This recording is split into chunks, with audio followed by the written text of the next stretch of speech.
नमस्कार दोस्तों, Verma chemistry classes में आपका स्वागत है। इससे पिछले वाले वीडियो में हमने आदर्श विलयन एवं अनादर्श विलयन के बारे में अध्ययन किया। उसी से रिलेटेड आज का जो टॉपिक है वो है स्थिर क्वाथी मिश्रण, एजियोट्रॉपिक मिक्सचर। स्थिर क्वाथी मिश्रण क्या होते हैं? जैसा कि इसके नाम से स्पष्ट हो रहा है, स्थिर क्वाथी यानी क्वथनांक क्या हो जाएगा? स्थिर हो जाएगा। स्थिर क्वाथी का मतलब क्या हुआ कि इनका क्वथनांक क्या है? इसकी हेडिंग से ही पता पड़ रहा है हमको, इसके नाम से ही पता पड़ रहा है कि स्थिर क्वाथी का मतलब क्या है? जिनका क्वथनांक क्या हो? स्थिर हो। स्थिर कैसे रहेगा? दो मिश्रण हैं, दो मिश्रणों को हम मिलाएंगे और मिलाने के बाद जो एक मिक्सर बनेगा उस मिश्रण का जो क्वथनांक है वो स्थिर रहेगा। तो ऐसे जो मिश्रण हैं वो क्या कहलाएंगे? स्थिर क्वाथी मिश्रण कहलाएंगे। यानी अपन डेफिनेशन के तौर पर बोलें तो वे द्वैघटकीय मिश्रण, वे द्वैघटकीय मिश्रण जिनका द्रव एवं वाष्प अवस्था में संगठन क्या हो? समान हो। क्वथनांक किसको कहते हैं? क्वथनांक का मतलब क्या है कि द्रव अवस्था किस में कन्वर्ट होती है? गैस अवस्था में। यानी उबले, कोई भी द्रव किस ताप पर उबल रहा है वो उसका क्या कहलाता है? क्वथनांक। तो उसी के अकॉर्डिंग डेफिनेशन है, वह वे द्वैघटकीय मिश्रण जिनका द्रव एवं वाष्प अवस्था में संगठन क्या हो? समान हो तथा एक ही ताप पर उबलते हैं। एक ही ताप का मतलब जिनका क्वथनांक क्या हो? समान, वो क्या करेंगे? एक ही ताप पर क्या होंगे? उबलेंगे तथा एक ही ताप पर उबलते हैं, स्थिर क्वाथी मिश्रण कहलाते हैं। स्थिर क्वाथी मिश्रणों को हम प्रभाजी आसवन विधि द्वारा भी पृथक नहीं कर सकते। प्रभाजी आसवन विधि क्या होती है? प्रभाजी आसवन का मतलब है कि क्वथनांकों में अंतर के आधार पर पदार्थों को पृथक करने की जो विधि है वो क्या कहलाती है? प्रभाजी आसवन।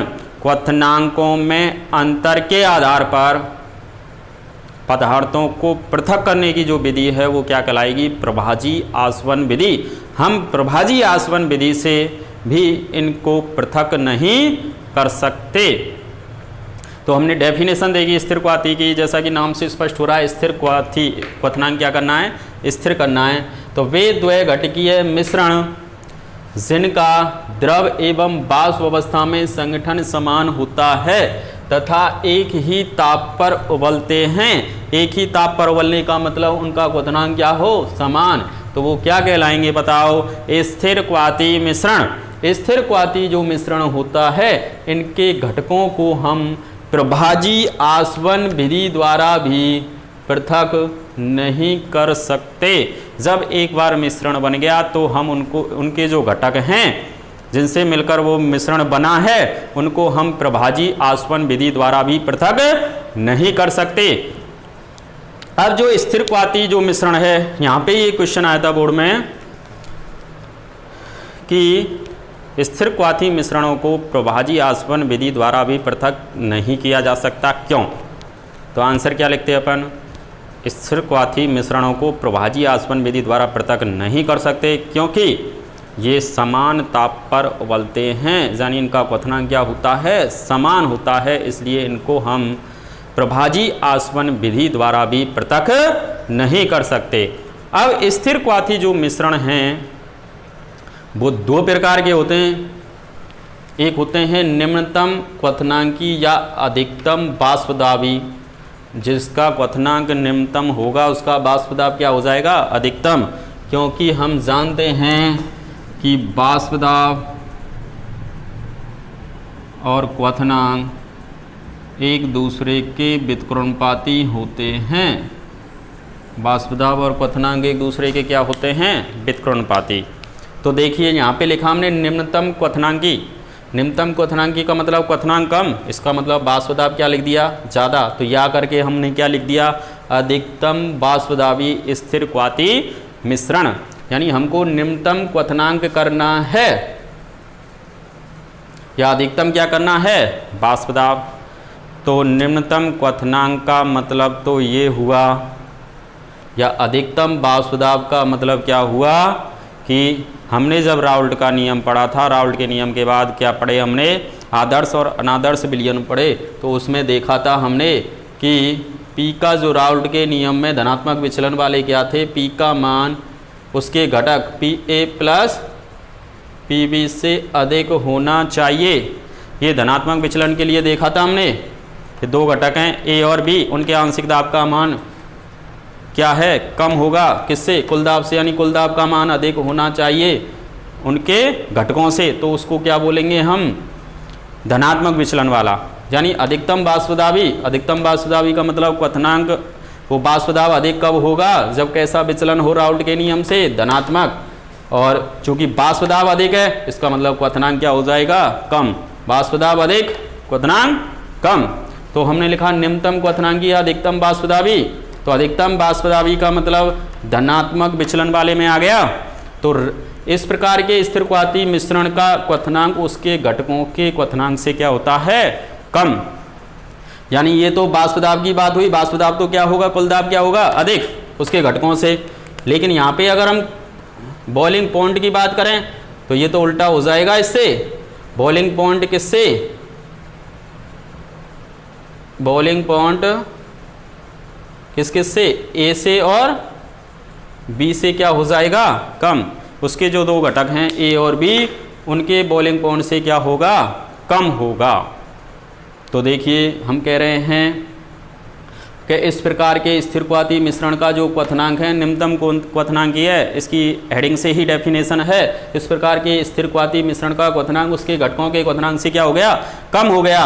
अर्थात राउल्ट के नियम से कौन सा विचलन दर्शाएंगे, धनात्मक विचलन वाले जो हैं वो स्थिरक्वाती मिश्रण, धनात्मक विचलन वाले जो भी हैं वो क्या कहलाएंगे, सब स्थिरक्वाती मिश्रण। कौन सा, न्यूनतम, न्यूनतम स्थिरक्वाती मिश्रण कहलाएंगे धनात्मक विचलन वाले। यानी कि इसमें जो उदाहरण रखेंगे हम निम्नतम क्वथनांक में, वो कौन से रख देंगे, धनात्मक विचलन वाले। तो धनात्मक विचलन वाले इसमें उदाहरण रखें।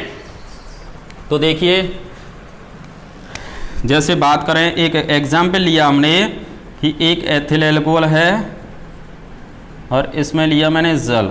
ये धनात्मक विचलन का उदाहरण है, क्योंकि धनात्मक और ऋणात्मक के लिए हमने इससे पिछले वाले वीडियो में ट्रिक बताई थी कि धनात्मक विचलन को कैसे पहचानेंगे और ऋणात्मक को कैसे पहचानेंगे। ऋणात्मक विचलन के लिए हमने एक नोट लिखा था कि यदि जल, किसी भी जो कंपाउंड है उसके साथ में जल या ध्रुवीय अणु जुड़ा हुआ है, तो हम उसको क्या कहेंगे, ऋणात्मक विचलन। अन्यथा वो किस में रखा जाएगा, धनात्मक विचलन में रखा जाएगा। एथिल एल्कोहल और एक बात कर रहे थे हाइड्रोजन बॉन्डिंग जिनमें भी प्रेजेंट होती है, वो जो शो करते हैं, तो वो कौन किस में रखे जाएंगे, क्योंकि इनसे जो बनेगा उनके वाष्प दाब, दोनों घटकों से जो मिला के बना रहे हों, उनका जो वाष्प दाब होगा वो क्या होगा, अधिकतम प्राप्त होगा।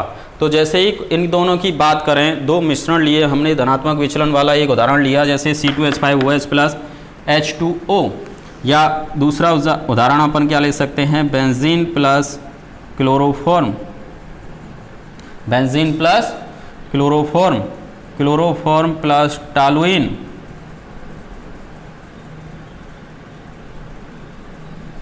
ये इसमें एग्जाम्पल आ जाएंगे। अब देखिए इसमें क्या होता है कि इसका बॉइलिंग पॉइंट लिखा हमने, इसका एथिल अल्कोहल का जो बॉइलिंग पॉइंट होता है वो होता है कितना, 78.5 डिग्री सेंटीग्रेड। और जल का जो बॉइलिंग पॉइंट होता है वो कितना होता है, 100 डिग्री सेंटीग्रेड। ये दो मिक्सचर हमने मिलाए और इन दो मिक्सचर को मिलाने के बाद, इन दो मिक्सचर को मिलाने के बाद एक जो मिक्सचर बना है उसका नाम है एजियोट्रोपिक मिक्सचर,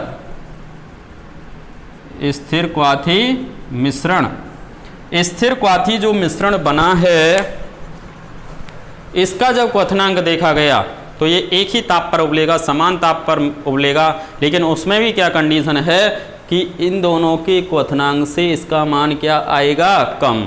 इसका मान इन दोनों के क्वथनांक से क्या आएगा, कम आएगा, तो वो किस में रखा जाएगा, निम्नतम क्वथनांकी स्थिर क्वाथी मिश्रण में।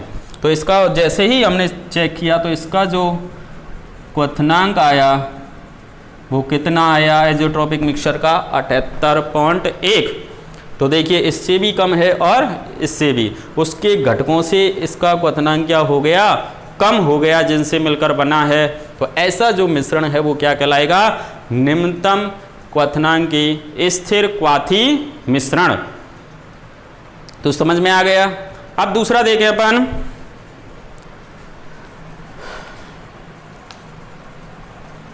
उच्चतम क्वथनांकी या निम्नतम बाष्पदाबी। तो देखिए ये तो एक दूसरे के व्युत्क्रमाती होते ही हैं, बाष्पदाब और क्वथनांक। उच्चतम क्वथनांक करना है हमको और बाष्पदाब क्या करना है, निम्नतम करना है। और बाष्पदाब निम्नतम किसका होता है, ऋणात्मक विचलन वाले का। तो इसमें जो उदाहरण रखे जाएंगे वो क्या होएगा, ऋणात्मक विचलन वाला, क्योंकि बाष्पदाब कम है, इसका मतलब क्वथनांक क्या हो गया, ज़्यादा। तो यानी घटकों से इसका क्वथनांक क्या होगा, ज़्यादा। डेफिनेशन जब बनाएंगे तो इस प्रकार के स्थिर क्वाथी मिश्रण का जो क्वथनांक है उसके घटकों के क्वथनांक से क्या होगा, अधिक होगा। जो घटक ले रहे हो आप उनसे जो एजियोट्रॉपिक मिक्सचर बन रहा है उसका क्वथनांक क्या आएगा, अधिक प्राप्त होगा। राउल्ट के नियम से इसका मतलब ये कौन सा विचलन शो करते हैं, ये देखिए ये तो ऋणात्मक विचलन शो करेंगे, क्योंकि यहाँ पे लगा हुआ है निम्नतम बाष्पदाबी, और निम्नतम बाष्पदाब तो किसका होता है, हम राउल्ट के नियम से पढ़ चुके हैं पहले। राउल्ट के नियम से निम्नतम बाष्पदाब किसका होता है, ऋणात्मक विचलन का, और धनात्मक का बाष्पदाब क्या होता है, अधिक। तो देखिए अब हमने उदाहरण लिया इसका, यानी ऋणात्मक विचलन वाले जितने भी उदाहरण हैं वो इसमें रख देंगे हम, धनात्मक वाले तो इसमें रख दिए और ऋणात्मक वाले को उच्चतम क्वथनांकी में। तो देखिए ऋणात्मक विचलन के उदाहरण हमने एक नोट लिखा था वहाँ पे ट्रिक में कि यदि अम्ल के साथ कोई भी ध्रुवीय अणु या जल का अणु जुड़ा हुआ है तो वो उसमें कौन सा विचलन पाया जाएगा, ऋणात्मक विचलन। यदि अम्ल के साथ कोई ध्रुवीय अणु या जल का अणु जुड़ा हुआ है तो उसमें कौन सा विचलन होगा, ऋणात्मक विचलन होगा। तो ऋणात्मक विचलन के लिए हमने देखिए ये उदाहरण लिया, जैसे HCl plus H2O, HCl plus H2O, इनमें देखा तो इसका जो बॉइलिंग पॉइंट होता है HCl का वो होता है 85 डिग्री सेंटीग्रेड, 85 डिग्री सेंटीग्रेड। और जल का क्वथनांक आपको पता ही है कितना है, 100 डिग्री सेंटीग्रेड।